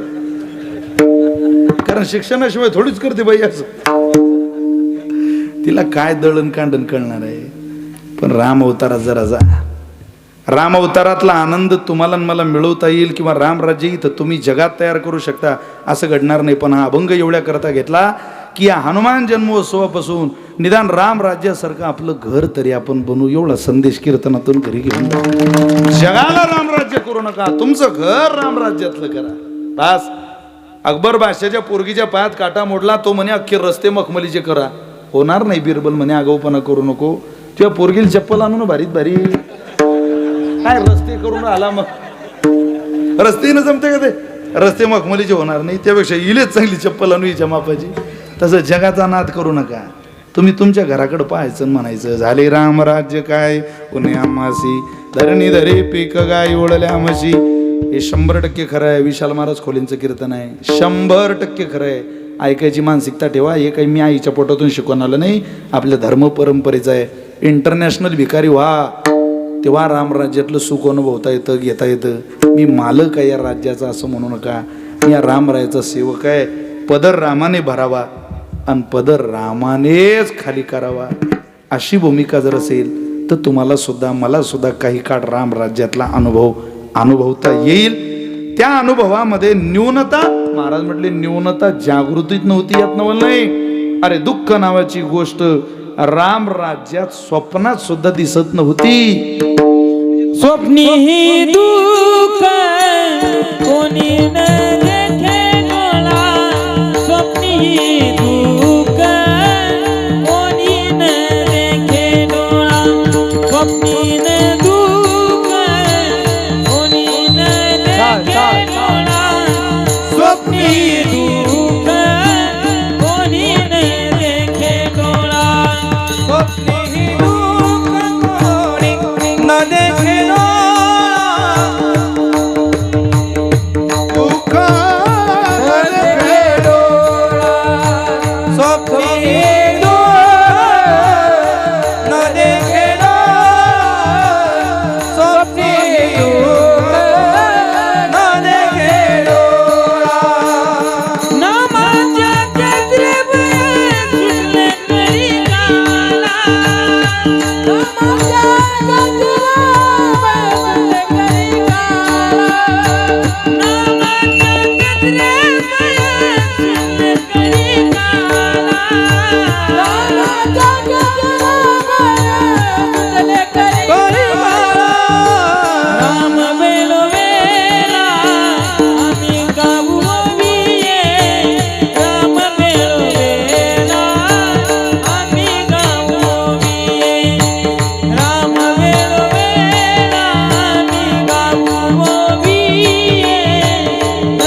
नामाच्या गजरे भय सुटले कडी काळा. जागृती सोडा स्वप्नात सुद्धा ज्या नगरी दुःख नाही, ज्या राजाकडे सुख नाही, अशी नगरी रामरायाची नगरी आहे. ती नगरी इतकी सुशोभित झाली का? कारण त्या नगरीत मारुतीरायासारखे नाम उपासक भगवंताबरोबर आले. का ती नगरी तर अयोध्येची अजराजा, रघुराजा, खटवांग, दीर्घबाहू, राजा दशरथ यांच्या नावानं चालणारी नगरी हो. पण इतर राजे होते, राज्यकारभार केला तेव्हा इतिहास सांगता आला नाही. पण रामरायाच्या सेवका आणि शरण आलो म्हणे तुकोबाराय जेव्हा मारुतीरायाची भक्ती पाहत आहे तेव्हा तुकोबाराय म्हटले रामराज्यातला आनंद वेगळा आहे. रामरायासारखा रामराजाच्या राज्यात जसा मारुतीरायासारखा सेवक सापडला तसा सेवक जिथं आहे तिथंच आनंद आहे. या आनंदाला कारण सीतामाई आहे आणि सीतामाईला आणायचं कारण ज्याने सीता शोध केली रामे सीता भेटविली, रामे सीता भेटविली. नाव ज्याचे हनुमंत धन्य अंजनीचा सुत, नाव ज्याचे हनुमंत. द्रोणागिरी तो आणि गेला लक्ष्मण वाचविला, लक्ष्मण वाचविला. नाव ज्याचे हनुमंत, नाव ज्याचे हनुमंत. त्याच्याच बरोबर तारी ऐसे जळ उदकावरी दोदगळ. करी ते काही तारेली नवाना बाई. शिळा होती मनुष्य झाली याचे चरणाचे चाली. ओ वानरा हाती लंका केवविली म्हणे तुका. तो हान करी ते काही तारेली नवाना बाई. तो हान करीते काही तारेली नवाना बाई. म्हणून शरण चरण हनुमंता तुम्हा आलो रामदूता. हो तुम्हा आलो रामदूता. काय भक्ती या देवाचा मज जावाव्या शुभटा. काय भक्तीच्या वाटा आहेत, काय त्या भक्तीतलं समर्पण आहे, दुसरं कोणाकडे नाही, मारुतीरायाकडं. म्हणून भगवंताकडे जायचं. त्या भगवंताने इतकी नगरी मारुतीरायाच्या नावाने का सुखी केली, का हनुमंतरायाच्या माध्यमातून अयोध्येतलं सुख लिहिलं गेलं. तुका म्हणे रामे सुख दिले आपुले तया गर्भवासा येणे जाणे कुंटले. भगवंत भक्ताच्याच नावावर सुख देतो, आपलं सुख भक्ताला देतो. आणि राज्य देव चालवत असला तरी राम राज्याला चालवण्याचा इतिहास देतो. तुका म्हणे रामे सुख दिले आपुले तया गर्भवासा येणे जाणे कुंटले. राम वेळोवेळा आम्ही गाऊये दळिता कांडिता जीविता गे बाई. निवृत्ती ज्ञानदेव सोपान मुक्ताबाई एकनाथ नामदेव तुकाराम. ज्ञानदेव सोपान मुक्ताबाई एकनाथ नामदेव तुकाराम. निवृत्ती ज्ञानदेव सोपान मुक्ताबाई एकनाथ नामदेव एकनाथ नाम निवृत्ती ज्ञानदेव सोपान मुक्ताबाई एकनाथ नामदेव तुकाराम. ज्ञानेश्वर माऊली ज्ञानराज माऊली द्वारा महाराज ज्ञानेश्वर माऊली ज्ञानराज महाराज ज्ञानेश्वर माऊली जय जय ज्ञानेश्वर माऊली ज्ञानराज ज्ञानेश्वर माऊली. हे जरी नाही काल तरी दुसरा येईल. हे जरी नाही काल, हे जरी नाही काल तरी दुसरा येईल. हे जरी नाही काल. जरा टाळी वाजवा, आनंद घ्या भजनाचा सवेग सवेग. सरत शेवटी बा काळ बांधून येईल. सरत शेवटी बा काळ बांधून येईल. करत शेवटीला काळ बांधून देईल. करत शेवटीला काळ बांधून देईल. एका जनाला आमच्या काय बाजाईल. एका आमचे काय बाजाईल. काय बाजाईल. काय बाजाईल. काय बाजाईल. काय बाजाईल.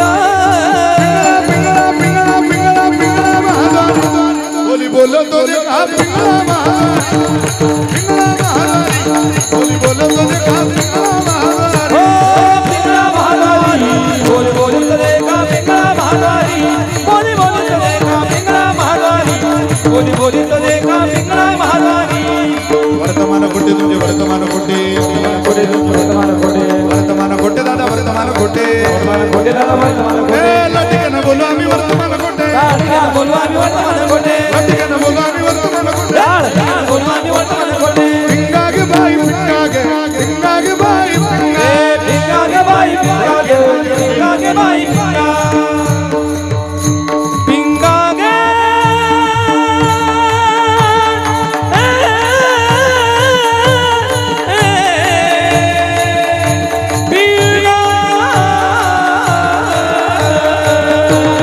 भिंगा गे बाई भिंगा गे बाई भिंगा गे बाई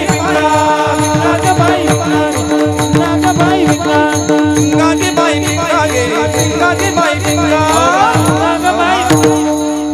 अवघा अवघा अवघा जांगर धिंगा गे अवघा जांगर धिंगा गे अवघा जांगर धिंगा गे अवघा जांगर धिंगा गे अवघा जांगर धिंगा गे अवघा जांगर धिंगा गे अवघा जांगर धिंगा गे अवघा जांगर धिंगा गे नको नको नको घालू पिंगा गे नको नको नको घालू पिंगा गे नको नको घालू भिंगा गे नको नको नको घालू भिंगा येता जाना तुम्ही जेत जाना टिपर मला जागायो जाना तुम्ही जग जाना टिपरी मला जागायो करुणी उचित ओ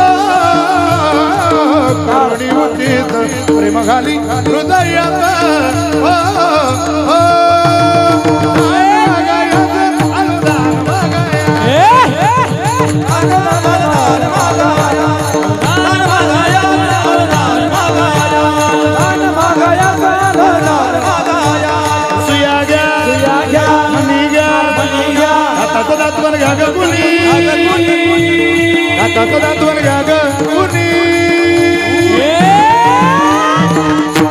कुंकू घ्या कोणी काळा म्हणी कुंकू घ्या कोणी काळा म्हणी कुंकू घ्या कोणी काळा म्हणी कुंकू घ्या कोणी काळा म्हणी कुंकू घ्या कोणी काळा म्हणी कुंकू घ्या कोणी काळा म्हणी हम वाग्या सो हम वाग्या सो हम वाग्या प्रेम नगरावारी सावध होनी भजनी लागा देव करा कैवारी मादा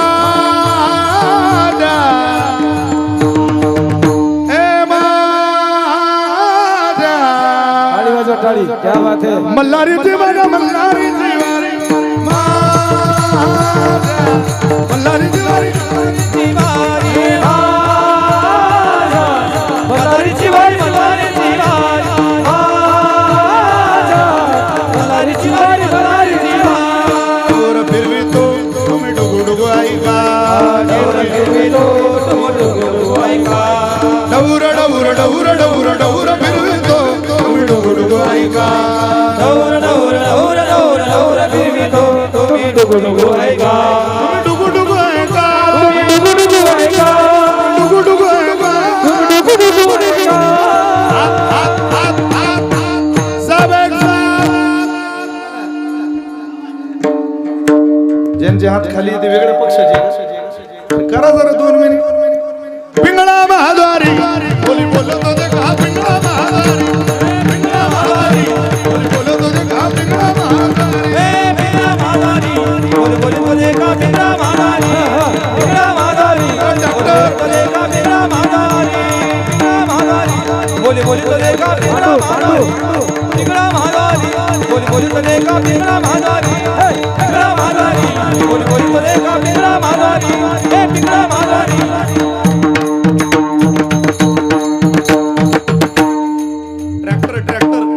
ट्रॅक्टर मधले ट्रॅक्टर ते ट्रॅक्टर मधले एकदम आनंदात बरं का इकडे बघा इकडे इकडे इकडे बघा इकडे बघा पिंगळा महाद्वारी बोली बोलत होते का पिंगळा महाद्वारी पिंगळा महाद्वारी बोली बोली बोले का पिंगळा महाद्वारी